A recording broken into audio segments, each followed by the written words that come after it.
పరం బ్రహ్మ తస్మై శ్రీ గురవే నమః. ఓం ఓం ఓం. ఈసారి చాలా రోజులకు తెలుగులో గీతా చెప్పుదాం. ఈరోజు సోమవారం కదా, సరే. 2వ అధ్యాయంలో శ్రీకృష్ణుడు ఉపదేశం మొదలుపెట్టేటప్పుడు ఏమన్నాడు? అశోచాన్ అన్వశోచస్త్వం ప్రజ్ఞావాదాంశ్చ భాషసే. అంటే ఒక శోకం ఉన్నది మనిషికి, సంసార దుఃఖము అదే లేక శోకము అన్నాం. ఈ శోకంతో మనిషి నలిగిపోతున్నాడు. అయితే ఈ శోకానికి కారణం ఏమిటి? ఈ శోకాన్ని తొలగించటం కోసమే ఈ శ్రీకృష్ణుల ఉపదేశం. ఎందుకంటే భాష్యకారులు చెప్పింది ఏమిటి? ఈ సంసారంలో నలిగిపోతున్న అర్జునుడికి ఉపదేశం చేసేది ఎందుకు అంటే సకల జీవుల యొక్క సంసారాన్ని తొలగించటం కోసం. ఆత్మజ్ఞానం తప్ప వేరే దారి లేదు.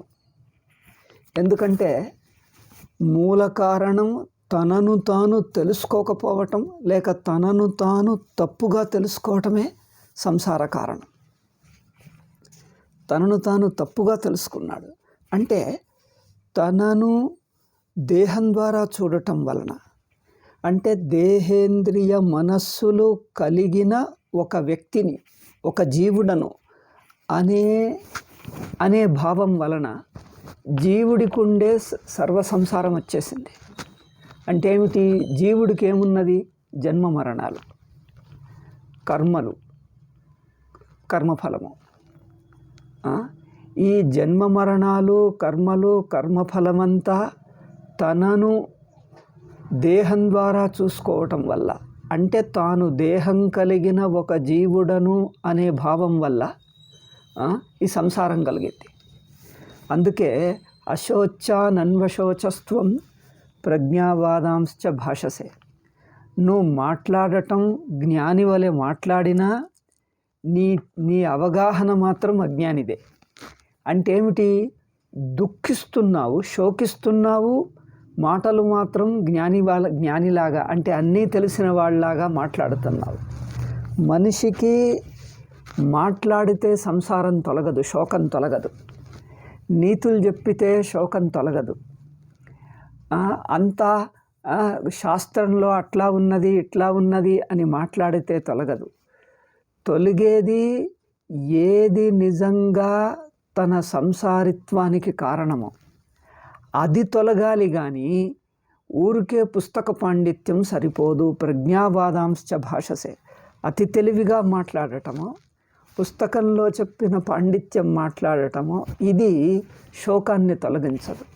శోకం ఎట్లొచ్చింది అంటే తనను దేహంగా పరిగణించటం వలన, దేహం కలిగిన ఇంద్రియాలు, మనస్సు, దేహం కలిగిన ఒక జీవుడను, ఒక కర్తభోక్త అని తెలుసుకోవటం వలన. అంటే ఇది స్వాభావిక అధ్యాస, స్వాభావికమైన జీవభావం, స్వాభావిక అధ్యాస వలన మనిషికి దుఃఖం కలుగుతుంది. దుఃఖం అంటే కర్మలు ఆచరించటం, కర్మల ఫలం అనుభవించటం, కర్మలు ఆచరించేటప్పుడు ధర్మమేదా అధర్మమేదా అని సందిగ్ధంలో పడటం. ఎందుకంటే నిర్ణయం చెయ్యటం కూడా టెన్షనే. ఒక పని అది చెయ్యాలా ఇది చెయ్యాలా, కర్మల్లో ధర్మ నిర్ణయం చేసేటప్పుడు కర్మల్లో ఏం చెయ్యాలి ఏం చెయ్యకూడదు అని నిర్ణయం చేసేటప్పుడు కూడా పెద్ద టెన్షన్. ఆచరిస్తున్నప్పుడు టెన్షన్, ఆచరించిన తర్వాత కర్మఫలం ఏదొస్తుందో భయం. వచ్చింది కొంచెం అటో కొంచెం ఇటో అవుతుంది, అది దుఃఖమే. అంటే తాను కర్తభోక్తగా ఉండటమే సంసారం అని అర్థం. ఈ కర్తభోక్తగా జన్మ మరణశీలుడిగా ఎందుకున్నాడు? తాను జన్మ మరణశీలుడిగా కర్తభోక్తగా ఉన్నంతసేపు శోకం తప్పదు. ఇది అర్జునుడికొక్కడికే కాదు, అందరికీ ఉన్నట్టుది. కనుక అందరి శోకాన్ని దృష్టిలో పెట్టుకొని ఈ శోకానికి శాశ్వతమైన పరిష్కారం చెప్పటానికి శ్రీకృష్ణుల వారి ఉపదేశం ఏమిటి? ఇది అశోచాన్ అన్వశోచస్త్వం. శోకించకూడని దానికి శోకిస్తున్నావు. ఇక్కడ రెండు దిక్కులున్నాయి. తాను శోకిస్తున్నవాడిగా తనను, శోకించతగిన వారిగా ఇతరులను, ఇద్దరిని చూస్తున్నాడు. తనను శోకిస్తున్నవాడిగా అంటే జీవుడే శోకిస్తాడు. శోకించతగినవాడెవడు అంటే జీవుడే శోకించదగినవాడు. ఇతరులను ఎప్పుడైతే జీవుడిగా చూస్తున్నావో, జీవుడికి ఎవరికైనా శాశ్వత సుఖం ఉన్నదా? ఇప్పుడు చూడండి, మీ చుట్టాలు, బంధువులు, పిల్లలు ఎవరన్నా చూస్తే అయ్యో వాడికి అదేమవుతుందో, అయ్యో వాడికి ఇదేమవుతుందో. జీవభావంలో ఉన్నంతసేపు ఏదో ఒక సంసార దుఃఖం తప్పదు. అంటే ఇతరులను కర్తభోక్తగా దేహేంద్రియ మనస్సులు కలిగిన మనిషిగా చూస్తే ఆయనకు జన్మ మరణాలు సుఖ దుఃఖాలు తప్పవు. జన్మ మరణాలు సుఖ దుఃఖాలు ఆ వ్యక్తికి తప్పవు. అయితే ఆ వ్యక్తి గురించి ఏదో ఒక చింత ఉండనే ఉంటుంది. ఒకటి లేకపోతే ఇంకొకటి. ఒకటికి ఉద్యోగం లేదని, ఒకటికి పెళ్ళి లేదని, ఒకటికి ఉద్యోగం ఉంటే పెళ్ళి ఉంటే సంతానం లేదని, సంతానము ఉద్యోగము పెళ్ళి ఉంటే వాళ్ళిద్దరిలో తగాదాలు ఉన్నాయని భార్యాభర్తలకు, లేకపోతే ఇంకేదో ఉద్యోగం ఎక్కడో కావలసిన చోట దొరకలేదు, ఇంకో చోట దొరికిందనో, ఎక్కడో ఏదో ఒకటి ఉండనే ఉంటుంది. అంటే జీవభావం ఉన్నంతసేపు శోకం తప్పదు. అంటే రెండు, నేను ఎవరి గురించి శోకిస్తున్నానో వాళ్లను జీవుడిగా చూసినంతసేపు శోకించదగిన వాళ్లే. జీవుడిగా, కర్తభోక్తగా, జన్మమరణశీలుడిగా, కర్తభోక్తగా జన్మమరణశీలుడిగా సంసారిగా చూసినంతసేపు శోకించదగిన వాడే. ఆయన గురించి ఏదో ఒక రీతిగా మనకు బాధ ఉంటుంది. ఇక అంతేకాదు, నేను అంతే. నేను కర్తభోక్తగా జన్మమరణశీలుడిగా జీవుడిగా చూసుకుంటే, అంటే ఒక జాగ్రత్త అవస్థలో స్వప్నావస్థలో ఉంటున్న ఒక కర్తభోక్త జీవుణ్ణి, అవస్థలో అంతర్గతంగా ఉన్న ఒక వ్యక్తిగా చూస్తున్నంతసేపు నేను ఏదో ఒక సమస్యలకు లోనవుతుంటాను, ఏదో ఒక సమస్యతో వేగుతూ ఉంటాను, పోరాడుతూ ఉంటాను. ఏదో ఒక సమస్య ఉంది చూడు, ఒక సమస్య లేకపోతే సమస్యలన్నీ తీరినట్టు కాదు. మనం ఏమనుకుంటాం, ఒకటి లేదు అంటాం. సరే, ఒక సమస్య లేని సమస్య మనల్ని పీడించదు, ఉన్న సమస్యనే పీడిస్తుంది. ఒక సమస్య లేకపోతే ఇంకొకటి లేదని అర్థమా? రోగాలు 100 ఉన్నాయి, అందులో 90 రోగాలు లేవు అంటే హాయిగా ఉన్నాడని అర్థమా? 90 లేకపోతే 10 అయినా ఉన్నాయిగా, చాలు. ఒక్కటున్నా చాలు. 99 రోగాలు లేకున్నా ఒక్క రోగం ఉన్నా రోగం ఉన్నట్టే, అంతేనా? ఏ ఒక్కటున్నా మీకు 99 లేకపోవటం ఉందే. 99 రోగాలు లేనందుకు ఆనందిస్తారా? ఒక్కటి వల్ల బాధపడతామా? ఆ ఒక్క రోగమే 99 ఎందుకు పనికి రాకుండా చేస్తుంది. ఒక్క రోగమే మీకు మిగతా 99 రోగాలు లేకున్నా ఇబ్బంది ఎంత పెడుతుందంటే, ఆ ఒక్కటే 99 అంతా ఇబ్బంది పెడుతుంది. అంటే చెప్పే తాత్పర్యం ఏమిటంటే, ఏ ఒక్క సమస్య ఉన్నా జీవభావపు సమస్య ఉంటుంది, సంసారం ఉంటుంది. అంతే. సంసారంలో ఏ సమస్యలు ఎన్ని ఉంటాయి అని గణితంగా లెక్కపెట్టి, ఇన్ని సమస్యల్లో 10 ఉన్నాయి, 15 ఉన్నాయి, 20 ఉన్నాయి, అందుకోసం ఎక్కువ దుఃఖం. ఒకటి ఉంటే తక్కువ, ఒకటున్నా, రెండున్నా, ఒకటున్నా జీవభావం. 10 సమస్యలున్నా జీవభావం, అంతేగా. 10 సమస్యలున్న జీవభావమే, ఒక్కటున్న సంసారమే, 10 ఉన్న సంసారమే. సంసారం దుఃఖం, అది చెప్పేది ఇక్కడ. చూడు, ఒక్క సమస్య ఉన్నా సంసారమే, 2 సమస్యలున్నా సంసారమే, 10 ఉన్నా సంసారమే. సంసారము దుఃఖకారకమైతే ఎన్ని ఉండాలనే ఉన్నది అక్కడ? ఎన్ని ఉంటే దుఃఖం, ఎన్ని లేకపోతే దుఃఖం, అట్లాంటి నియమం ఉందా? ఎన్ని ఉన్నా దుఃఖమే, ఒకటున్నా దుఃఖమే, అట్లా. కనుక ఇక్కడ దుఃఖము సంఖ్యను బట్టి కాదు, ఉంటున్న సంసారాన్ని బట్టి.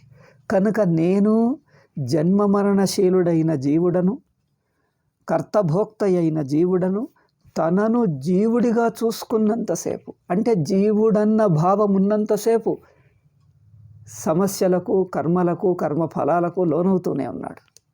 అంటే తాను జీవిగా ఉన్నంతసేపు శోకం తప్పదు. ఎవరి గురించి నేను బాధపడుతున్నానో, ఎవరి గురించి పట్టించుకుంటున్నానో ఆయన జీవుడిగా ఉన్నంతసేపు సంసారం తప్పదు. అంటే ఏమిటి? తనను సంసారిగా జీవుడిగా చూస్తే ఇతరులందరూ సంసారులు జీవుల్లాగే కనిపిస్తారు. తాను ఎప్పుడైతే తన జీవభావం దాటిపోతాడో ఇంకా ఎవరూ జీవులు లేరు, అందరూ బ్రహ్మస్వరూపులే. అప్పుడు తన సంసారం తొలగితే అందరికీ తొలగిపోతుంది. అందుకోసమే దేని గురించి బాధపడడు. తనకు సంసారం దుఃఖం తొలగిపోతే ఇంకెవరికీ లేదు. ఎందుకు? తన తత్వమే అందరి తత్వం, తన స్వరూపమే అందరికీ అదే స్వరూపం. తన స్వరూపము ఏది సుషుప్తిలో ఎట్లా ఉన్నదో అదే స్వరూపం అందరిది.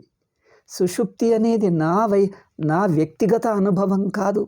సుషుప్తి స్వరూపంలో దేహేంద్రియాలు వదిలిన స్వరూపం ఏదో అది అందరిది.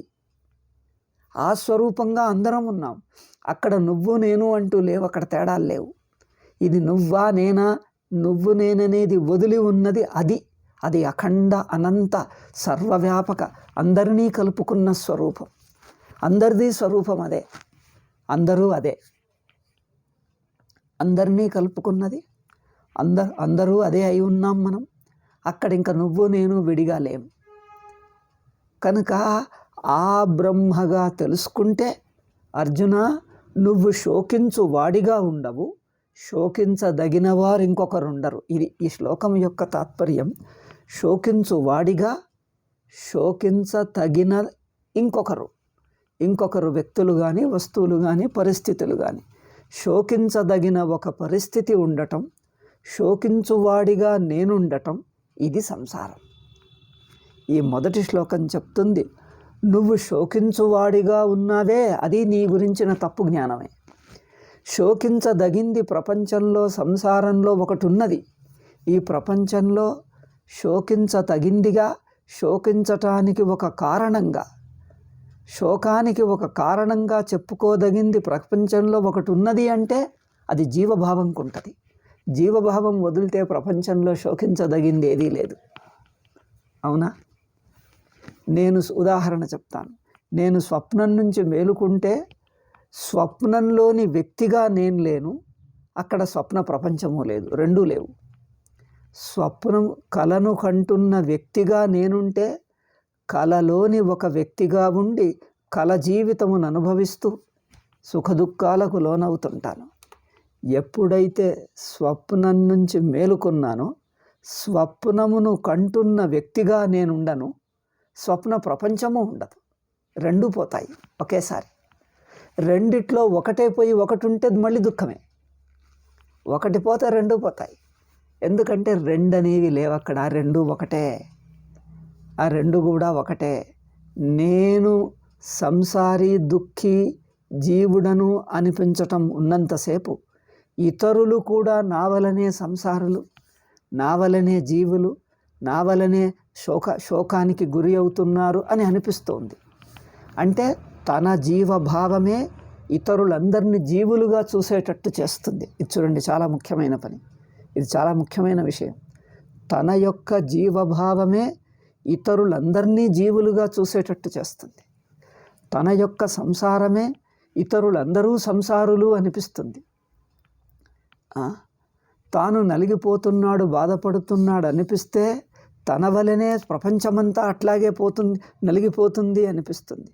అందుకని ఈ రెండు వేరు కావు, రెండు కలిపి ఒకటే. తన దిక్కు, అటు ప్రపంచం దిక్కు. అందుకని ఇక్కడ ఏమన్నాడు? అశోచానన్వశోచస్త్వం. అర్జున, నీకు కారణం ఏదైనా కానీ, నీ దిక్కు కానీ అటు ప్రపంచం దిక్కు కానీ, రెండు దిక్కుల్లో శోకించదగింది ఏదీ లేదు. నువ్వు ఇక్కడ ఏమన్నారు భాష్యంలో? భీష్మద్రోణాదయ సద్వృత్తత్వాత్ పరమార్థస్వరూపేణ చ నిత్యత్వాత్. భీష్మ, ద్రోణ, దుర్యోధనాదులు వీళ్ళందరూ ఎవరి గురించి నువ్వు శోకిస్తున్నావో అంటే అర్జునుడికి భీష్మ ద్రోణాదులు ఉంటే మనకు మన చుట్టాలు బంధువులు ఉన్నారు. మనకు ఎవరి గురించో మనం బాధపడుతూ ఉంటాం. అట్లాగే ప్రతి వ్యక్తికి తన బంధువులు, చుట్టాలు, స్నేహితులు ఎవరి గురించో శోకిస్తూ ఉంటాం, ఎవరో గురించి. అయితే ఇక్కడ ఏమన్నారు? వాళ్ళ గురించి ఎందుకు శోకం? వాళ్ళు చనిపోతారేమో, అయ్యో పాపం వాళ్ళు. ఇక్కడ చూడండి ఏమంటాడు? తే మ్రియంతే మన్నిమిత్తం. ఇక్కడ చూడు, తే మ్రియంతే మన్నిమిత్తం. అయ్యో వాళ్ళు చనిపోతారు, దానికి కారణం నేను. మన్నిమిత్తం, నా వల్ల వాళ్ళు చనిపోతారు. వాళ్ళు చనిపోతారు అంటే వాళ్ళు మరణశీలురు, జన్మ మరణశీలురుగా వాళ్ళని చూస్తున్నావు. నీ చుట్టాలు బంధువులను ఎవరిని ప్రేమిస్తున్నావో వాళ్ళు నీతో పాటు ఎప్పుడూ ఉండాలి. వాళ్ళు మరణిస్తున్నారే, వాళ్ళు జన్మ మరణశీలురుగా చూస్తున్నావు. ఇక వాళ్ళు మరణించేది ఎట్లా, నా వల్లనే పోతున్నారు అని నిన్ను కర్తగా చూసుకుంటున్నావు. మరి తైర్ వినాభూత కిం కరిష్యామి రాజ్య సుఖాదిన. వాళ్ళు లేకుండా నేను సుఖాలను ఎట్లా అనుభవించేది? రాజ్య సుఖాలను బంధువులు లేకుండా నేను ఎట్లా అనుభవించేది? అంటే ఇక్కడ భోక్తృత్వం ఉన్నది. ఏ సుఖమైనా ఎట్లా అంటే నేను భోక్త అనుకుంటున్నావు, నా వల్లనే ఇతరులకు అయిందే. ఇప్పుడు నేను జీవుడిగా ఉన్నంతసేపు ఏదో ఒకదానికి నేను నిమిత్తం అవుతాను. మంచి అయితే మంచికి నిమిత్తం, చెడు అయితే చెడుకు నిమిత్తం. ఏదో రకంగా నిమిత్తం అవుతూనే ఉంటాను. నిమిత్తం అంటే కారణం. ఏదో రకంగా నేను కర్తనవుతాను. ఒకటైతే అయ్యో అయిందని, కాకపోతే కాలేదని. ఏదో రకంగా నేను కర్త ఉన్నంతసేపు నా వలన అవుతుంది అనటం తప్పదు. ఇక అంటే నా వల్ల ఒకానొక పరిస్థితి ఏర్పడుతుంది. ఒకటి ఇది కర్తృత్వం. నా వల్ల ఒక పరిస్థితి ఏర్పడుతుంది అనటం కర్తృత్వం. ఈ పరిస్థితి మార్పు వల్ల నేను బాధపడుతున్నానే అనేది భోక్తృత్వం. ఏదో ఒక పరిస్థితి అవుతుంది, ఏదో ఒకటి దానివల్ల నేను బాధపడుతూ ఉంటాను. ఇది భోక్తృత్వం. అంటే అర్జునుడు అన్నది తన ఒక్కడిదే కాదు, సర్వజీవులు అనుభవిస్తున్న కర్తృత్వ భోక్తృత్వమే అక్కడ శోకానికి కారణం. ఇక దీనికి బయటి పరిస్థితులు సంసారంలో ఏదో ఒక పరిస్థితి ఉండనే ఉంటుంది. మీరందరూ గమనించుకోండి, ప్రతి వాళ్ళు బాధపడుతూ ఉండటానికి ఏదో కొన్ని కారణాలు ఉంటాయి. కొందరికి కొన్ని పరిస్థితులు ఏవో ఇక్కడిట్లున్నది, ఇక్కడిట్లున్నది, అక్కడిట్లున్నది, ఇక్కడిట్లున్నది, ఇది ఇలా జరగలే, ఇది జరగాల్సింది, ఇగో వీళ్ళు ఇట్లున్నారు. కొందరికి ఆర్థికంగా, కొందరికి సామాజికంగా, కొందరికి రాజకీయంగా, కొందరికి ఆరోగ్యపరంగా ఏదో కొన్ని పరిస్థితులు నిమిత్తాలు ఉండనే ఉంటాయి. కొందరికి కొన్ని, ఇంకొందరికి కొన్ని. అంటే ఏ పరిస్థితులైనా ఏవో కొన్ని ఉంటాయి, బాధపడుతూనే ఉంటాం. అందుకోసం బాధపడువాడిగా నేనుండటం, పడటానికి తగిన పరిస్థితులు ప్రపంచంలో ఉండటం, ఇవి రెండు మన శోకానికి దుఃఖానికి కారణం. ఇది తెలుసుకో. ఈ శోకానికి దుఃఖానికి కారణం ఏదుందో తనను కర్తభోక్త అయిన జీవుడిగా చూడటం. ఈ కర్తభోక్త అయిన జీవుడు నిరంతర ప్రపంచపు సంబంధంలో ఉంటాడు. ఈ ప్రపంచపు సంబంధం, ప్రపంచంలో ఏదో ఒకటి కొరత, ఏదో ఒకటి తప్పు, ఏదో ఒకటి అట్లా ఉందే ఇట్లా ఉందే అని మనం కంప్లైంట్ చేయగలిగింది ప్రపంచంలో ఉండనే ఉంటుంది. ప్రపంచం అంటే కంప్లైంట్కు దొరకకుండా, ఏ కంప్లైంట్కు దొరకనంత శుద్ధంగా, సర్వపరిపూర్ణంగా, పర్ఫెక్ట్గా ఎప్పుడూ ఉండదు, ఏది ఉండదు. ఏ కంప్లైంట్కు వీలు కానటువంటిది ఉంటుందా ప్రపంచం ఎప్పుడైనా? ప్రపంచంలోని మనుషులు, పరిస్థితులు ఎప్పుడూ ఏదో ఒక కంప్లైంట్ ఉండనే ఉంటుంది. ఎప్పుడో కొన్నేళ్ల కింద ఇప్పుడు మనకి ఇట్లా ఉందండి అంటాము. స్వతంత్రానికి పూర్వం చూడండి, అప్పుడు ఏదో ఒకటి సమస్య అంటారు. దానికి ముందు చూడండి, మళ్ళీ ఏదో అంటారు. మన పురాణాలు చదివితే, రామాయణం కాలం, మహాభారత కాలం పుస్తకాలు చదివితే మనము ఏ విధంగా చుట్టూ ఉండే పరిస్థితులను చూసి ఏవో కొన్ని పరిస్థితులు అట్లున్నాయి ఇట్లున్నాయని బాధపడుతున్నాము. పాండవుల కాలంలోనూ అట్లాగే ఉండేది, మళ్ళీ రామచంద్రుల వారి కాలంలోనూ అట్లాగే. అంటే ప్రపంచం ఎప్పుడూ ఇట్లాగే ఉంటుంది. దాన్ని ఎవరు అంటే అప్పటి రోజుల్లోంచి ఇప్పటిదాకా ఎవరూ పరిష్కరించుదామన్నా అది పరిష్కరించబడేది కాదు. అది ప్రపంచ స్వభావం తెలుసుకో. ప్రపంచానికి పరిష్కారం లేదు. ప్రపంచంలో ఏవో కొన్ని పరిస్థితులు అవుతూ ఉంటాయి. అయితే ఇతర జీవులు బాధపడుతున్నారు అయ్యో అనుకుంటే, వాళ్లను జీవులుగా చూస్తే ఇక శోకించతగిన వాళ్లే, తప్పదు. ఇతరులను జీవులుగా చూసావా, ఇక నీకు దుఃఖం తప్పదు. ఎందుకు? తనను కూడా జీవుడిగా చూస్తే ఇంకా దుఃఖం తప్పదు. ఇది దుఃఖం, ఇది సంసార కారణం. ఇది తప్పు అక్కడ లేదు. ప్రపంచంలో తప్పు లేదు. చుట్టాలు బంధువుల్లో వాళ్ళకి అట్లా ఉందండి, ఇట్లా ఉందండి, వాళ్ళకి ఇలా ఉంటే బాగుండేది, ఇలా కాలేదండి, ఏదో కర్మ అండి, ఏదో అదృష్టం అండి. కర్మ అదృష్టం అనేది తాత్కాలిక కారణం. నిజమైన మూల కారణం వాళ్ళు జీవులు అనుకోవటం. నిజానికి వాళ్ళు బ్రహ్మస్వరూపమే. వాళ్ళు జీవులు అనుకోవటమే నిజమైన కారణం. వాళ్లను దేహేంద్రియ మనస్సులుగా చూడటం. దేహ ఇంద్రియ మనస్సులు ఏమీ లేదండి, ఊరికే ఎండమావులు అక్కడ ఏమీ లేదు. వాళ్ళు చైతన్య స్వరూపంగా బ్రహ్మస్వరూపంగానే ఉన్నారు. సకల జీవులు, ఎవరు కూడా జీవుడు కాదు, ఎవరు సంసారి కాదు. నాకు అనిపిస్తుంది అది నా బుద్ధి దోషం వల్ల. అక్కడ వాళ్ళ దృష్టికి వాళ్ళు జీవులుగా లేరు. ఎవరు నాకు దేహంగా కనిపిస్తూ ఉన్నా వాళ్ళు దేహరూపులు కాదు. దేహంగా నాకు అనిపిస్తున్నారు, వాళ్ళు దేహానికి అంటకుండా చిన్మాత్ర స్వరూపులుగా ఉన్నారు. పరమార్థ స్వరూపేణ చ నిత్యత్వాత్ అన్నారు శంకరాచార్యులు. మనం గీతా భాష్యం చెప్పాలిగా, అందుకోసం భాష్యంలోని వాక్యం తీసుకొని చెప్తున్నాను. శ్లోకాలే కాకుండా భాష్యవాక్యం తీసుకొని చెప్తున్నాను. సో భీష్మ ద్రోణాదయ పరమార్థ స్వరూపేణ చ నిత్యత్వాత్. వాళ్ళు పరమార్థ స్వరూపంలో జన్మ మరణశీలులు, కర్తృత్వరహితులు, భోక్తృత్వరహితులు. అంటే సకల జీవులు కూడా పారమార్థికంగా బ్రహ్మే. అంటే వాళ్ళకి ఇంకా శోకించదగిన అవసరం లేదు. ఇక జీవభావం అనిపిస్తుంది గనక దుఃఖం ఉంది అంటావా? మరి జీవభావం ఉంటే దుఃఖం తప్పదు. ఏం చేస్తే పోతుంది? ఏం చేసినా పోదు. నువ్వు వాళ్ళను జీవులని తెలుసుకుంటే, జీవులుగా చూస్తే ఇంక దుఃఖం తప్పదు.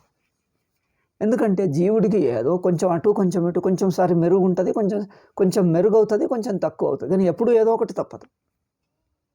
అయితే వాళ్ళను పూర్తిగా దుఃఖరహితులు, పూర్తిగా శోకరహితులుగా చూడాలంటే వాళ్ళను బ్రహ్మగానే చూడు, సర్వతా శోకరహితులు.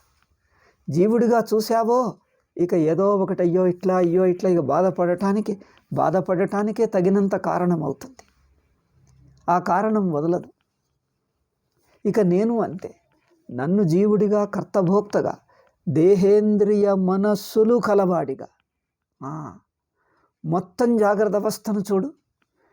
మొత్తము జాగ్రత్త తెలివి, జాగ్రత్త చైతన్యం, మొత్తం జాగ్రత్త అవస్థ చైతన్యమే నేనైతే అప్పుడు నేను వ్యక్తిగా లేను. జాగ్రత్త అవస్థలోని వ్యక్తిగా చూసుకుంటే వ్యక్తి అవుతాను. జాగ్రత్త అవస్థలో ఒక చోట ఒకడిగా ఉన్నాను అంటే అది జీవుడు. ఒక చోట ఒకడిగా ఉన్నాను అంటే కర్తభోక్త. ఇక సంసారం తప్పదు. నేను ఒక దేశంలో ఒక కాలంలో ఒక వ్యక్తిగా, ఒక దేశంలో ఒక కాలంలో ఒక వ్యక్తిగా, ఇంకంతే. నా చుట్టూ ప్రపంచం ఉంటుంది, దేశకాలాలకు లోనవుతుంటాను, ప్రపంచంలోని కదలికలకు మార్పులకు లోనవుతుంటాను. ఇక సుఖ దుఃఖాలు తప్పవు. ఏదో ఒక రీతిగా కొంచెం ఎక్కువ, కొంచెం తక్కువ, ఒకసారి కొంచెం మెరుగ్గా ఉంటుంది, ఒకసారి ఇంక కొంచెం బాగా అనిపిస్తుంది, ఇంకోసారి ఇంకోటి ఏదో ఒకటి రాకుండా తప్పదు. అందుకని తనను జాగ్రత్త అవస్థలోని వ్యక్తిత్వమును వదిలించి మొత్తం జాగ్రత్త అవస్థ సాక్షిగా చైతన్యంగా చూడు. మొత్తం జాగ్రత్త అవస్థ చైతన్యం అంటే జాగ్రత్త అన్న తెలివి స్పృహ ఉన్నదే, ఆ చైతన్య స్పృహనే నేను. ఆ చైతన్య స్పృహగా వ్యక్తి కాను నేను. ఎందుకు? చైతన్య స్పృహగా ఉంటే మొత్తము మెలకువ చైతన్యంగా నేనుంటే, మొత్తం జాగ్రత్త చైతన్యంగా నేను అవస్థలో లేను, ఒక వ్యక్తిగా లేను, మొత్తం అవస్థను వ్యాపించి ఉన్నాను, మొత్తం అవస్థకు సాక్షిగా ఉన్నాను. అవస్థలో వ్యక్తిగా లేను, దేహానికి కట్టుబడిన వాడను కాదు, దేహం కూడా సాక్షి, దేహానికి కూడా సాక్షి. మొత్తము అవస్థకే సాక్షి అయినప్పుడు దేహంకెందుకు కాదు, దేహానికి కూడా సాక్షి. దేహానికి మొత్తం అవస్థకు సాక్షి తాను. సాక్షిగా ప్రపంచంలో భాగం కాదు, అవస్థలో భాగం కాను, అవస్థలో ఒక వ్యక్తిని కాను. మొత్తం అవస్థకు సాక్షి అయితే నేను వ్యక్తి కాదు, ఒక దేశంలో ఒక కాలంలో ఉన్నవాణ్ణి కాదు. అందుకని నాకు జన్మ మరణాలు లేవు, వ్యక్తిత్వం లేదు. ఆ చైతన్యమునే సుషుప్తి అన్నాం. ఇంకా సుషుప్తి అంటే వేరేదేదో కాదు. మొత్తము జాగ్రత్త అవస్థను తెలుసుకుంటున్న సాక్షి, వీక్షిస్తున్న, మొత్తం జాగ్రత్త అవస్థను తన చైతన్య రూపంగా తెలుసుకుంటున్న సాక్షే అవస్థను వదిలి ఉన్నాడు. ఆ అవస్థను వదిలి ఉండటమే సుషుప్తి. సుషుప్తి అంటే ఇంకేమిటి? అవస్థలో భాగం కాకుండా అవస్థను వదిలి ఉండటమే సుషుప్తి. అవస్థలో భాగంగా లేడు కదా. అవస్థలో ఉండటం అంటే ఏంటిది? వ్యక్తిగానే అవస్థలో ఉంటాడు. అవస్థలో ఎట్లా ఉంటాడు చెప్పు? అవస్థలో నేను ఉన్నానంటే వ్యక్తిగానే ఉంటాను. వ్యక్తిగా అంటే ఒక దేహధారిగానే ఉంటాను. ఒకానొక దేహం నేను కనుక ఒక చోట, ఒకప్పుడు ఒక చోట. ఒక చోట అంటే దేశంలో, ఒకప్పుడు అంటే కాలంలో, ఒకానొకడిగా అంటే వ్యక్తిగా, ఒక దేహవంతుడిగా ఒక చోట ఒకడిగా ఉంటాను. ఈ వ్యక్తిగా చూస్తే కర్తభోక్తనే అవుతాను, జన్మ మరణశీలుడని అవుతాను. అక్కడ రెండున్నాయి. నేను కర్తభోక్త జన్మ మరణశీలుడను అనే జీవుణ్ణి అవ్వటమే కాదు, నా వలనే ఇతర జీవులు అనే భావం కూడా జీవభావంతో ఉంటుంది. నేను జీవుణ్ణి ఎట్లాగో నా వలనే ఇతర జీవులు, ఇది నా జీవబుద్ధిలోనే భాగం. చూడండి, నా జీవభావంలోనే ఇతరులను కూడా జీవుడన్నట్టు చూడటం నా జీవభావంతోనే వస్తుంది. కనుక నన్ను జీవుడిగా చూడటం, అదే భావంలో ఇతరులను జీవుడిగా చూడటం రెండు వేరు కావు, రెండు ఒకటే. కనుక నన్ను నేను అంటే నన్ను ఎట్లా చూసుకుంటానో ఇతరులను అట్లాగే చూస్తాను. నేను జన్మ మరణశీలుడను అంటే నా వలనే అందరూ అనిపిస్తుంది. నేను ఒక చోట ఉన్నాను అంటే అందరూ ఒక చోట ఉన్నారు. నేను ఒక కాలంలో ఉన్నాను అంటే అందరూ నాలాగే ఒక కాలంలో ఉన్నారు. నేను ఆకలి దప్పులు సుఖదుఖాలకు నలిగిపోతున్నాను అంటే నా వలనే ఇతరులు అనిపిస్తుంది. కనుక ఇతరుల పట్ల సానుభూతి, భయము, దుఃఖము, దయ ఇవన్నీ కలుగుతాయి. అంటే అర్జునుడికి చెప్పాడు, అర్జున ఇక్కడ చూడు, వాక్యం చాలా బాగున్నది. భీష్మ ద్రోణాదయ పరమార్థస్వరూపేణ చ నిత్యత్వ. వాళ్ళ పరమార్థ స్వరూపంలో వాళ్ళు బ్రహ్మస్వరూపులే. నువ్వు అంటున్నట్టుగా వాళ్ళు అట్లా ఉన్నారు, అయ్యో వాళ్ళకేమవుతుంది, అయ్యో వీళ్ళకేమవుతుంది, నీకు ఏమవుతుంది అనిపిస్తూ బాధ కలుగుతుందో, అయ్యో ఇట్లవుతుంది, అయ్యో నీకు అవుతుంది అనిపించేది ఏది అక్కడ లేదు. అయ్యో అట్లవుతుంది, అయ్యో అది ఏదీ లేదు, నీకు అనిపించేది ఏదీ లేదు అక్కడ. అయ్యో వాళ్ళు అట్లా, అయ్యో వీళ్ళు అట్లా ఇట్లా ఏదీ లేదు. వాళ్ళు ఉన్నది బ్రహ్మ. ఆ బ్రహ్మ గురించి శోకించదగింది ఏమీ లేదు అక్కడ. శోకానికి కారణము లేదు. అయితే బ్రహ్మగా ఉన్న వాళ్లను జీవులుగా చూస్తున్నావు, ఇది శోక కారణం. అంటే శోకరహితం అంటేనే బ్రహ్మత్వం. ఈ శ్లోకంలో చెప్పింది ఏమిటి అంటే శోకరహిత బ్రహ్మ, అది బోధించింది ఇక్కడ. ఈ శ్లోకంలో, ఈ మొదటి శ్లోకంలో 11వ శ్లోకం 2వ అధ్యాయం 11వ శ్లోకంలో బోధించిన శ్లోకం యొక్క సారం ఏమిటి, తాత్పర్యం. మీరు పదానికి అర్థం తెలుసుకొని పదానికి అర్థం, వ్యాకరణార్థం అదంతా వదిలేయండి. మొత్తం శ్లోకం యొక్క తాత్పర్యం ఏమిటి? శోకం అంటే జీవభావం, శోకరహితం అంటే బ్రహ్మ. అంటే శోకరహితం అంటే ఆనంద స్వరూపం. నువ్వు కానీ ఇతర జీవులు కానీ ఎవరూ శోకరూపులైన జీవులు కాదు, అందరూ ఆనంద స్వరూపులైన బ్రహ్మ. శోకరహితులైన బ్రహ్మను కాదని శోకరూపుడైన జీవుడిగా చూడటం, ఇది ఇక్కడ సంసారం. శోకరహితుడైన బ్రహ్మగా ఉన్న తనను చూడండి, శోకరహితుడు ఆనంద స్వరూపుడైన బ్రహ్మ, తాను కానీ ఇతరులు కానీ అందరూ బ్రహ్మస్వరూపమే. అది అంటే శోకరహిత బ్రహ్మస్వరూపమును గుర్తుపట్టక,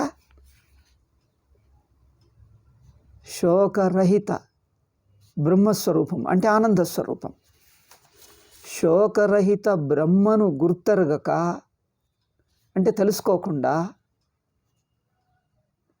ఏమని చేస్తున్నావు? వాళ్ళు శోకించువాడుగా శోకించదగిన వారిగా చూస్తున్నావు.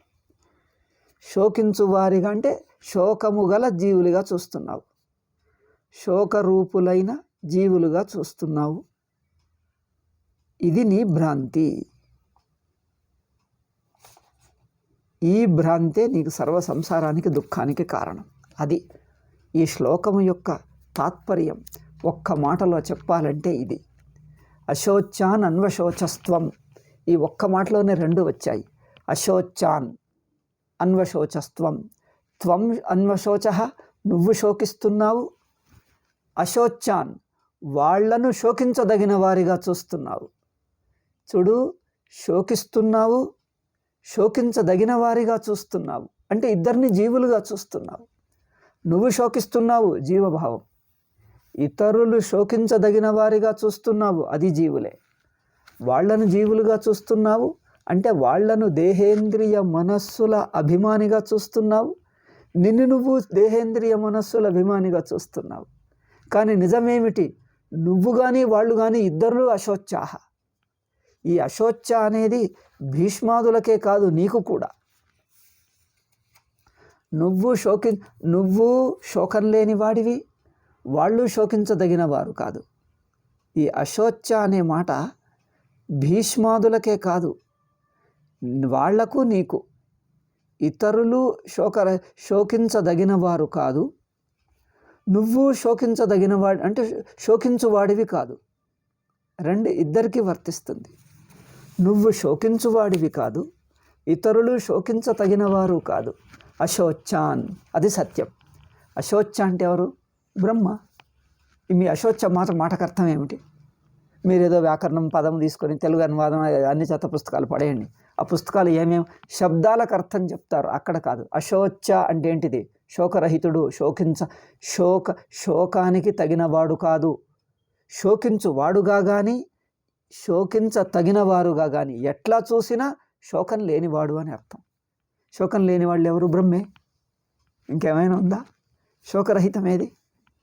ఆనంద స్వరూపమే శోకరహితం, స్వతసిద్ధం, జన్మమరణరహితం. అదేమిటి? అశోచాన్ ఎవరు? బ్రహ్మే. అశోచాన్ అంటే బ్రహ్మ, పరమాత్మ. ఆ అశోచమును పట్టుకొని శోకించువాడిగా నువ్వయ్యావు, శోకించదగిన వాళ్ళుగా వాళ్ళని చూస్తున్నావు.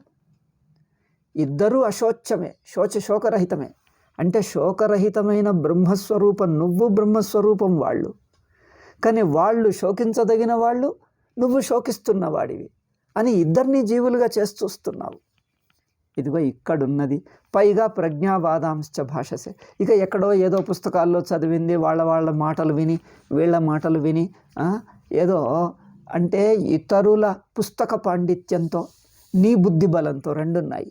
నీ సొంత బుద్ధితో మాట్లాడటం, పుస్తక పాండిత్య బలంతో మాట్లాడటం, ఈ రెండూ కూడా నీ జీవభావమును తొలగించటం లేదు.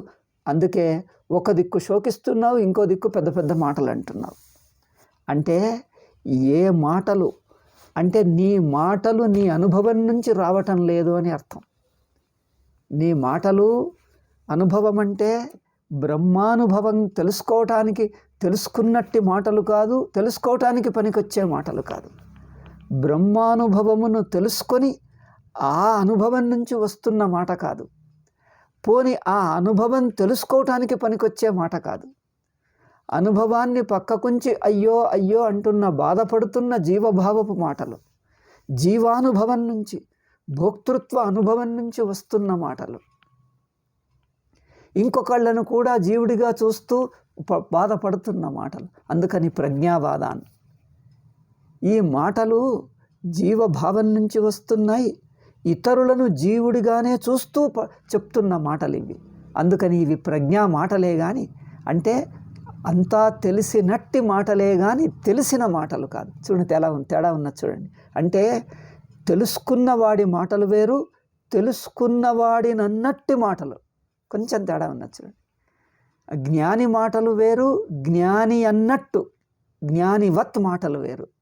జ్ఞాని మాటలు జ్ఞానివత్ మాటలు.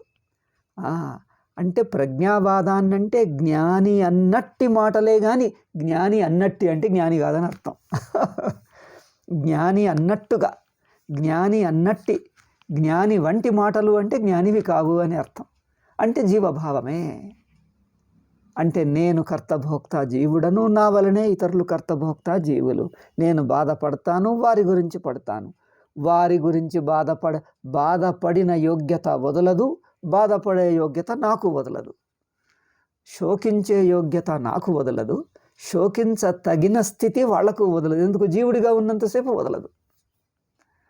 వాళ్ళు జీవులని అంటున్నది నీ భ్రమానయ్యా.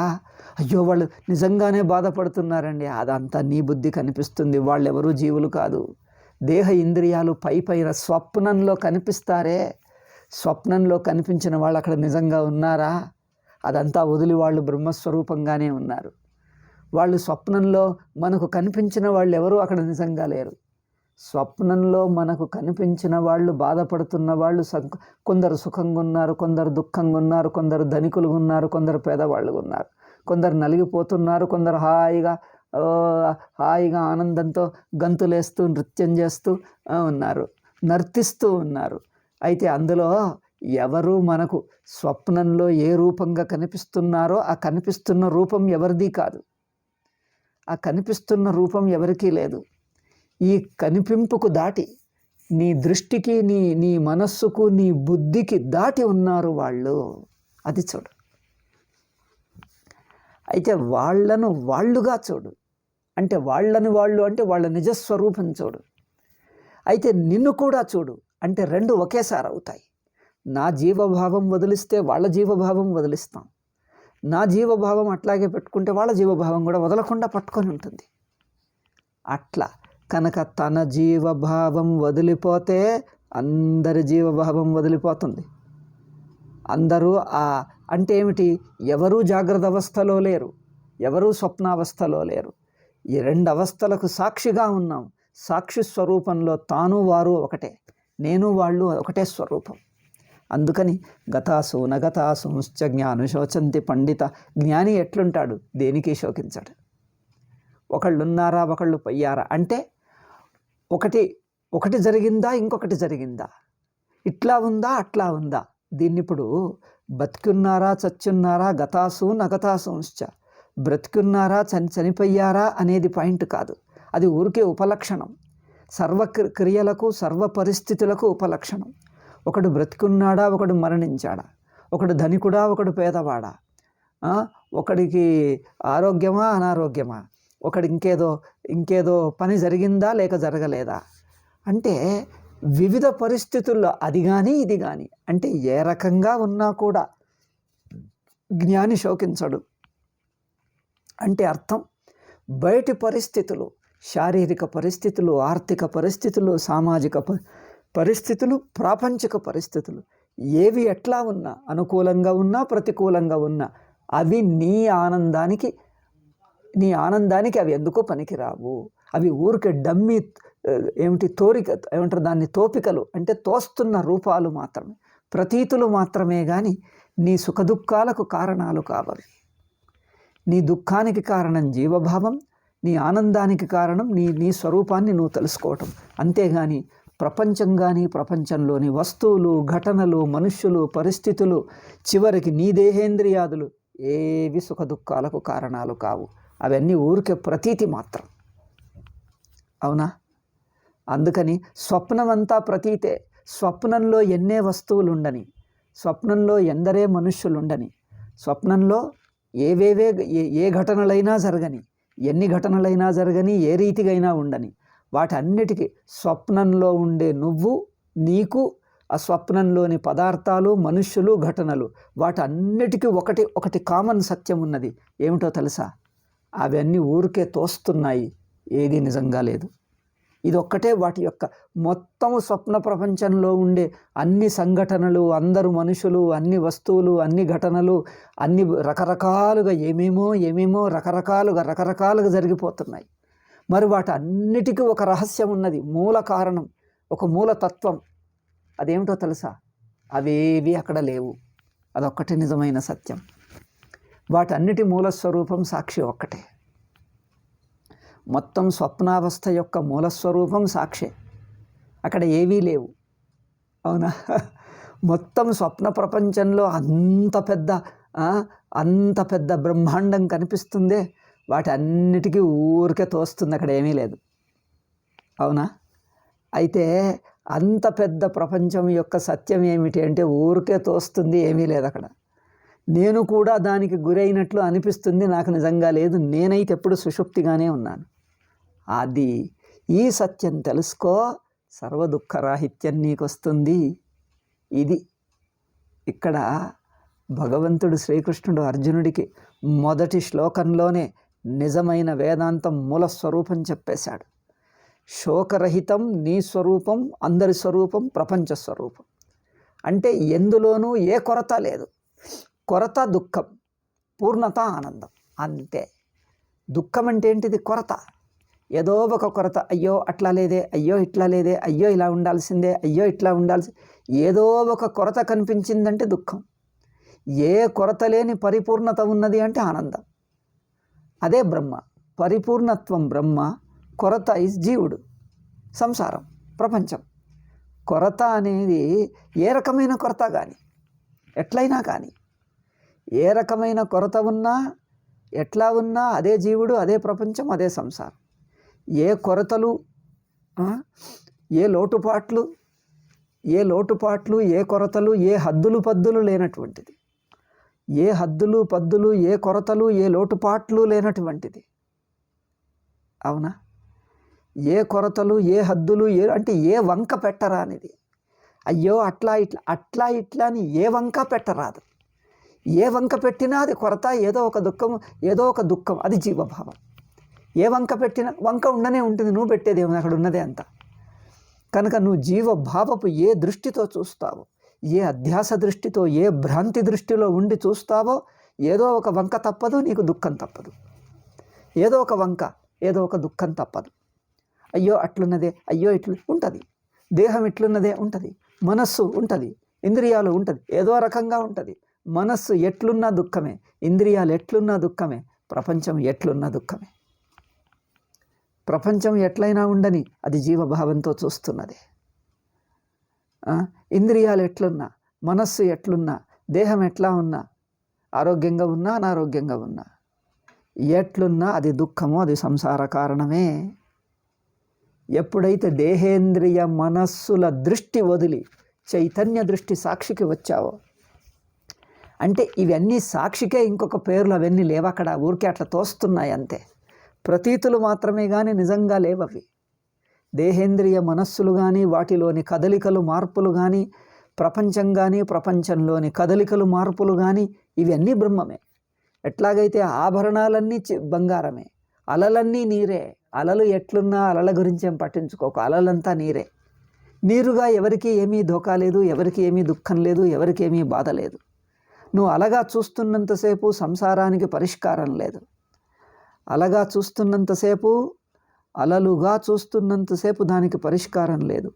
నీటిగా చూస్తే ఇంక అసలు సంసారమే లేదు. నీరు సర్వశుద్ధంగా, సర్వబంధన రహితంగా, నిత్యముక్తంగా ఉన్నది. నీరు ఉదాహరణలో అంటున్నాను. నీటికి అల యొక్క కొరతలు, అల యొక్క లోటుపాట్లు, అల యొక్క సమస్యలు, చింతలు ఏవీ లేవు. అట్లాగే దేహేంద్రియ మనస్సుల కలవాడైన జీవుడిగా ఏ సమస్యలు, దుఃఖాలు, చింతలు, బాధలు, అయ్యో అయ్యో అనగలిగినది ఏమేమో ఉందో అవేవి ఆత్మకు లేవు. ఆత్మ ఎప్పుడూ స్వయం శుద్ధం, నిత్యశుద్ధం, నిత్యముక్తం. ఆత్మ నిత్యం స్వయం శుద్ధం, నిత్యముక్తం. దానికి ఏ చింత లేదు, హాయిగా ఉంది అది. దాన్ని ఎవరు ఏం పట్టలేరు, ముట్టలేరు, ఏమీ చెయ్యరాదు, ఏమి చేయాల్సిన అవసరమూ లేదు. తానే తాను ఆనందంగా ఉన్నది పరిపూర్ణంగా. అందుకని గతాసు నగతాసుంశ్చ నానుశోచంతి పండిత. నిజమైన జ్ఞానులకు శోకించదగింది ఏదీ లేదు. చూద్దామన్నా ఏది ఎట్లున్నదో సరిగ్గానే ఉంది. అది ప్రపంచమే అంత ఏమవుతుంది? అయ్యో నీళ్లు చల్లగా ఉన్నాయి, నీళ్లు పారుతున్నాయని బాధపడదగ్గ విషయమా చెప్పండి? సూర్యుడు ఉదయిస్తున్నాడు, బాధపడతక్క విషయమా? సూర్యుడు అస్తమిస్తున్నాడు, బాధపడతక్క విషయమా? పంచభూతాలు ఉన్నాయి, బాధపడతక్క విషయమా? అగ్ని వేడిగా ఉంది, బాధపడతక్క విషయమా? కొంతసేపటికి అగ్ని చల్లారిపోతుంది, బాధపడతక్క విషయమా? బాధపడతగిన విషయమా? మరి మనుషులు కొందరు పోట్లాడుతున్నారు, కొందరికి ఏదో దుఃఖాలున్నాయి, కొందరు డబ్బులు పోగొట్టుకున్నారు. ఏది పద్ధతి? మనిషి అయ్యాక ఒకసారి వస్తుంది, ఒకసారి పోతుంది. ఒకసారి డబ్బులు వస్తాయి, ఒకసారి పోతుంది. ఇప్పుడు పోయితే బాధపడాలా? బాధపడితే డబ్బు వస్తుందా? అదంతే. పోయింది ఏదో పోని, మళ్ళీ సంపాదించుకో, మళ్ళీ ముందుకు వెళ్ళు అంతే. ఇంకోటి పని చేయి, సంపాదించుకో, ముందుకు వెళ్ళు. పోయిందా పోని, ఇంకేం చేస్తాం అంతే. పోవటం దుఃఖం కాదు, పోయిందని అయ్యో అని బాధపడుతున్నావే అక్కడుంది దుఃఖం. పోయిన దాంట్లో దుఃఖం కాదు. అయ్యో పోయిందే, అయ్యో పోయిందే, అక్కడ దుఃఖం ఉన్నది.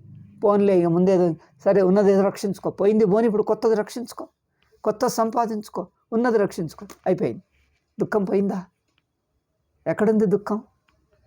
అయ్యో అట్లా, అయ్యో ఇట్లా. మరి అట్లాగే ఉంటుంది ప్రపంచం. అంటే ఏ ప్రపంచము ఎట్లా కనిపిస్తుందో అది అట్లాగే ఉంటుంది అని అర్థం. ఏ ప్రపంచం, ఏ నామరూపం, ఏ దేశకాలాలు, ఏ మనుష్యులు, ఎవరు ఎప్పుడు ఎక్కడ ఎట్లా ఉన్నారో అట్లాగే ఉంటారు. అది ప్రపంచ స్వభావమే అంత. దాని గురించి అయ్యో అయ్యో అని మొదలు పెడితే ఇక దుఃఖమే మిగులుతుంది నీకు. అందుకని అయ్యో అట్లా ఉంటుంది. మీ మనస్సు ఏదో అయిపోయింది ఈరోజు అంటే ఉండని, మనస్సే కదా ఉంటుంది. నువ్వు మాత్రం మనస్సు కాదు, నువ్వు సాక్షివి. అయ్యో ఇది బాగుందే అంటాడు. మరి బాగుంది ఏమిటి? అదే సత్యం. మనస్సు ఉండని, అట్లాగే ఉంటుంది. మనస్సు ఏదో తప్పు చేసినా చెయ్యని, మనస్సు చేయకపోతే ఆత్మ చేస్తుందా? చెయ్యని. అయ్యో ఇట్లా అంటారు ఏమిటంటే మరి ఇంకేమంటావు? నువ్వేమంటావు చెప్పు? మరి ఎవరన్నా ఇదే, ఎవరు అన్నా ఇదే, ఇట్లాగే అనాలి. మనస్సు ఏదో ఉంటుంది కొరత, ఏదో తప్పు చేస్తుంది, ఏదో కొరత. దేహము ఏదో చేస్తుంది, ఏదో కొరతలు ఉండని, అది అట్లాగే ఉంటుంది. దేహం కానట్టి చైతన్యము సాక్షి నేను, ఆ సాక్షి నిత్యసిద్ధం. దానికి దేహంలోని గుణాలు లేవు, దోషాలు లేవు, ఇంద్రియాల్లోని దోషాలు లేవు, మనస్సులోని దోషాలు లేదు. దానికి నేను అనేటువంటి ప్రత్యయం కూడా లేదు. నేను అనేటటువంటి వృత్తి, నేను అనేటువంటి ప్రత్యయం రెండూ ఒకటే. ఈ ప్రత్యయం లేదక్కడ. అంటే సర్వ ప్రత్యయాలకు అతీతమైన స్వతసిద్ధం అది. స్వతసిద్ధంలో ఏం తప్పులు పట్టవచ్చు, ఏం కొరతలు చూడవచ్చు. అయ్యో అయ్యో అయ్యో అనటానికి అక్కడ ఏమీ లేదు, అవకాశమే లేదు. అయ్యో అనేవాడు లేడు, అనదగిన అవకాశం లేదు అక్కడ. అది స్వతసిద్ధం బ్రహ్మ. దాన్ని తెలుసుకో. గతాసూన్ అగతాసూంశ్చ నాను శోచంతి పండితా. చూడు ఇక్కడ అగతాసూన్, గత ప్రాణాన్ గత జీవన్ అంటే ఎక్కడ ఏది జరిగినా శోకించదగిందే లేదు. ఒక్క మాటలో మొత్తం శోకం తీసి పారేశాడు. చూడండి, మొత్తం శోకం తీసి పారేశాడు ఒక్క శ్లోకం చేత. కనుక పరమార్థతస్తు నిత్యాన్ అశోచ్యాన్. పారమార్థికంగా వాళ్ళు నిత్యస్వరూపులు, అంటే వాళ్ళకు మరణమే లేదు, జన్మ లేదు, మరణం లేదు, శోకము లేదు, ఆనంద స్వరూపులు. అంటే దేశకాల రహితులు, ఆనంద స్వరూపులు. అది నువ్వు కానీ వాళ్ళు కానీ అందరూ అదే. శోకించదగిందేవీ లేదు. ఇది తెలుసుకో అర్జున అని ఇందులో చెప్పాడు. శ్రీ భగవానువాచ అశోచ్యానన్వశోచస్త్వం ప్రజ్ఞావాదాంశ్చ భాషసే గతాసు నగతాసూంశ్చ నాను శోచంతి పండితా. అశోచాన్ అది బ్రహ్మ. అంటే శోకించదగినది కాదు అనేది బ్రహ్మ. గతాసు నగతాసూంశ్చ పండితాహ అంటే జ్ఞాని, అతను బ్రహ్మే. పండితాహ అంటే జ్ఞాని, జ్ఞాని బ్రహ్మే. అందుకని ఆయనకు శోకం లేదు. ఇక ఎవరి కోసం శోకిస్తున్నావో వాళ్ళు బ్రహ్మే, కనుక వాళ్ళు అశోచ. అశోచ అంటే బ్రహ్మ, పండిత అంటే బ్రహ్మ. నువ్వు పండితుడివి, పండితుడు అంటే నువ్వు జ్ఞాని. ఇక ఇతరులందరూ బ్రహ్మస్వరూపులు. జ్ఞాని అంటే నువ్వు బ్రహ్మస్వరూపమే అని తెలుసుకోవటం, నువ్వు బ్రహ్మే అని అర్థం. ఇట్లా రెండు దిక్కులు చూసినా కూడా శోకరహిత స్వరూపమే. ఇది తెలుసుకో, నీకు శోకం వదులుతుంది, ఏం చేసినా అంటుకోదు. కనుక విరుద్ధం ఆత్మనిది. కానీ నువ్వేం చేస్తున్నావు? అదే జీవభావంలో, కర్తభోక్త భావంలో ఉంటూ అయ్యో అట్లా జరిగింది, అయ్యో ఇట్లా జరిగింది, అయ్యో స్వామీజీ ఏమన్నా చేయండి, మీరు చూస్తున్నారు కదా, అనుగ్రహించండి, దయచేయండి, ఆశీర్వదించండి, ఏదో అయింది, అయ్యో పోనీ దీనికొక్కటికి దేవుడు ఆశీర్వదించాడు, ఒక యోగి సిద్ధ పురుషుడు ఆశీర్వదించాడు. ఒక్క విషయంలో మీరు ఈ కష్టం అన్నారు, సరే అన్నాడు, ఆశీర్వదించాడు, అదొక్కటి మారిపోయింది. ఇక మిగిలిందంత పోయిందా సమస్యలు? ఒక్కటి మారిపోతే మిగిలిన సమస్యలన్నీ పరిష్కారం అయ్యాయి. సమస్య పరిష్కారం అంటూ, శాశ్వత పరిష్కారం అంటూ ఏదీ లేదు, ప్రపంచంలోనే లేదు. సమస్యకు పరిష్కారం అంటూ ప్రపంచంలోనే లేదు. ఎందుకు? ప్రపంచం నిరంతరంగా పరివర్తనశీలం.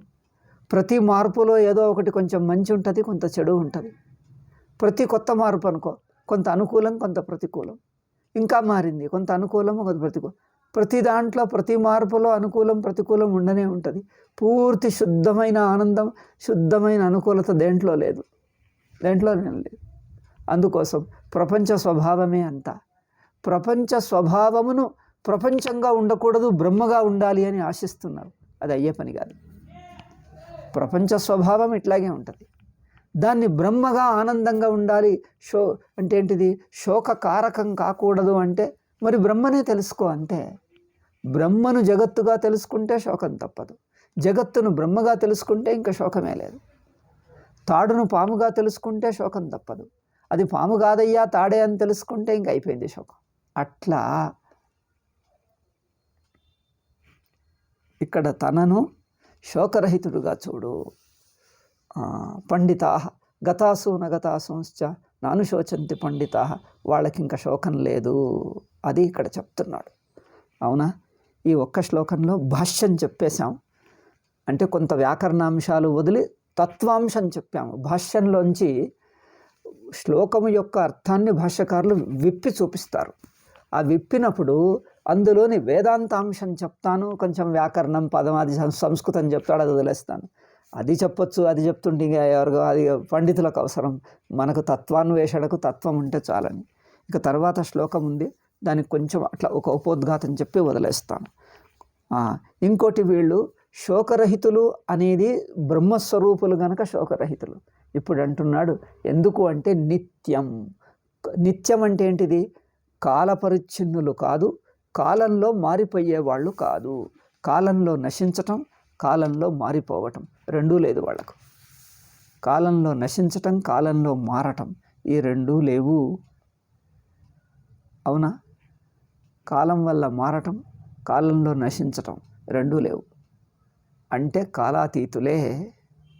కాలరహితులు అంటే కాలరహితులు అంటే మార్పు లేనివారు. మార్పు లేనివారు, మార్పు అంటే వికారం. నిర్వికారత్వం, నిత్యత్వం ఇందులో చెప్తున్నాడు.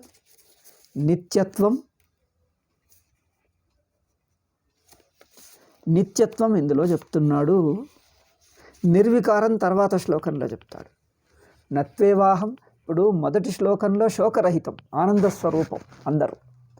ఇప్పుడు ఈ 12వ శ్లోకంలో నిత్యం అంటాడు. అంటే కాలానికి లొంగకుండా, కాలానికి లోను కాకుండా ఉంటాడు. తర్వాత శ్లోకంలో దేహినోస్మిన్ యథాదేహే అనే 13వ శ్లోకంలో నిర్వికారత్వం చెప్తాడు. ఆత్మకు వికారం లేదు. ఇక్కడేమంటున్నాడు? ఆత్మ కాలపరిచ్ఛిన్నం కాదు అని దీంట్లో అంటున్నాడు 12లో. ఆత్మ కాలపరిచ్ఛిన్నం కాదు. ఎట్లా? నత్వే, ఊరికి శ్లోకం చెప్పి వదిలేస్తాను, మిగిలింది తర్వాత పాఠంలో చెప్పదాం. నత్వే వాహం జాతునాసన్ నత్వన్నేమే జనాధిప నచైవ న భవిష్యామ సర్వే వయమతః పరం. నేను లేనని కాదు, నేను ఒకనాడు లేకుంటి అని కాదు, నువ్వు ఒకనాడు లేకుంటివి అంటే ఒకనాడు లేకుండా ఉండి తర్వాత పుట్టావు అని కాదు, నేను ఒకనాడు లేకుండి తర్వాత పుట్టినాను అని కాదు. ఈ మిగతా రాజులందరూ కూడా మొదలు లేకుండా ఒకనాడు లేకుండా ఉండి తర్వాత వచ్చారు అని కాదు. అంటే ఎవరూ తర్వాత పుట్టిన వాళ్ళు కాదు. తర్వాత పుట్టిన వాళ్ళు, తర్వాత అంటే ఎవరూ పుట్టిన వాళ్ళు కాదు, అంటే పుట్టకుండా ఎప్పుడూ ఉన్నవాళ్ళు అని అర్థం. పుట్టారు అంటే అర్థం ఏమిటి? ఏదో కొన్నాళ్ల కింద వచ్చామండి, అంతకుముందు మేము లేకుంటిమి అంటారు. మేము అంతకుముందు లేకుంటిమి, తర్వాత వచ్చాము అంటారు. అంటే అలా పుట్టిన వాళ్ళని అర్థం. నేను కానీ నువ్వు కానీ ఇక్కడ ఉండేటువంటి యుద్ధానికి వచ్చినటువంటి యుద్ధక్షేత్రంలో ఉండే పోరాటే సైనికులు కానీ వీళ్ళెవరూ కూడా మొదలు లేకుండా ఉండి తర్వాత వచ్చిన వాళ్ళు కాదు. అంటే వాళ్ళు లేరు అనేది ఎప్పుడూ లేదు, ఎప్పుడూ ఉండటమే వాడి స్వరూపం. ఎప్పుడూ ఉన్నారు, ఉంటూనే ఉన్నారు, ఉండటమే వాళ్ళ స్వరూపం. కనుక ఒకప్పుడు ఉండి ఇంకొకప్పుడు లేకపోవటం, అట్లా ఒకప్పుడు ఇంకొకప్పుడు ఈ కాలభేదం లేదు. ఆత్మదృష్టికి, సాక్షి దృష్టికి ఒకప్పుడు ఇంకొకప్పుడు ఈ మాట చెప్పరాదు. అక్కడ ఆ మాటకు అవకాశమే లేదు. ఉండటమే ఉండటం, ఉనికే ఉనికి, ఎప్పుడు ఉనికే. అది కనుక నత్వే వాహం జాతునాసన్ నత్వన్నేమే జనాధిప. నువ్వు కానీ నేను కానీ వీళ్ళెవరు కానీ ఒకనాడు లేకుంటిమి, తర్వాత పుట్టాము అనుకోకు. అంతేకాకుండా ఇప్పుడున్నాం కదా, ఇంకొకొన్నాళ్ళకు యుద్ధంలో చనిపోతాము అని. నచైవన భవిష్యామహ, మేము మనలో కొంతమంది యుద్ధంలో చనిపోతాం, ఎవరూ చనిపోరు. మరి వీళ్ళందరూ పుట్టారు, ఎవరూ పుట్టలేదు అంటే అర్థం ఏంటి? మొదటి నుంచి ఏ తత్వం ఉన్నదో అదే ఇప్పటికీ ఉంది, ఇంకా ఉంటుంది, ఎప్పటికీ ఉంటుంది. ఏది నిత్యతత్వమో పరమాత్మతత్వం అది ఎప్పుడు ఉంటుంది, ఏం చేసినా మారదు, తానే తాను ఉంటూనే ఉంటుంది. ఉండటమే దాని స్వరూపం. ఒకానొక కారణం వల్ల వచ్చిన స్వరూపం కాదది. ఆ కారణం పోతే తొలగుతుందని కాదు. కారణాలు ఏమైనా ఉండని, పరిస్థితులు ఏమైనా ఉండని, తాను బ్రహ్మ అనేది బయటి పరిస్థితులకు సంబంధం లేకుండా ఉంటుంది. బయటి పరిస్థితులు మంచివే కానీ చెడువే కానీ, అనుకూలం కానీ ప్రతికూలం కానీ ఏది చేసినా అదేది తనకంటదు. నచైవన భవిష్యామః సర్వే వయం అతఃపరం. ఇక నుంచి మనం ఎవ్వరము ఉండము, ఇప్పుడున్నాము మళ్ళీ ఇంకా రేపటి నాడు మనం ఉండము అనుకుంటున్నావు, అది పొరపాటే. ఇది నీ యొక్క భ్రాంతే. అయ్యో మనం ఇప్పుడే పుట్టాము మళ్ళీ ఇంకా ఇంతకుముందు లేకుంటాం కదా అంటు. నువ్వు లేనిది ఎప్పుడూ లేదు, నువ్వు నేను అందరము మనం అందరము లేనిది ఎప్పుడూ లేదు. ఇక మీదట లేకుండా ఉండటం అంటూ లేదు. ఇక మీదట కూడా లేకుండా ఉండటం అంటూ లేదు. నచైవన భవిష్యామః. ఇక ముందు కూడా మనం లేకుండా ఉండటం అనేది ఉండదు. మనం ఒకనాడు లేకుంటిమి అంటే మనలను ఒక కాల పరిమితంలో ఒకనాడు పుట్టి ఇన్నాళ్ళ నుండి మళ్ళీ పోతాము అంటున్న ఒక కాల వ్యవధిలో చూడకు. అంటే కాలాంతర్గతంగా నిన్ను చూసుకోకు. సాక్షి కాలంలో ఉండదు, కాలమే సాక్షిలో కల్పితం. తనకు ఆది లేదు, అంతం లేదు. సాక్షికి ఆది లేదు, అంతం లేదు. కనుక ఇప్పుడు మధ్యలో పుట్టాను అనేది లేదు. ఎప్పుడూ ఉండటమే తన స్వరూపం. ఎప్పుడూ ఉంటున్నదే తన స్వరూపం, ఉనికే తన స్వరూపం. నీది నాది మనందరిది నిత్య స్వరూపమే అన్నాడు. సరే, వద్దు అనుకుంటూ ఈ 12వ శ్లోకం కూడా చెప్పేశాను. దీని మీద భాష్యంలో ఏమైనా ఉందా చూద్దాం. తర్వాత 13వ శ్లోకం కూడా వచ్చే పాఠంలో చూద్దాం. ఓం శాంతి శాంతి శాంతి. హరి ఓం శ్రీ గురుభ్యో నమః. హరి ఓం తత్సత్.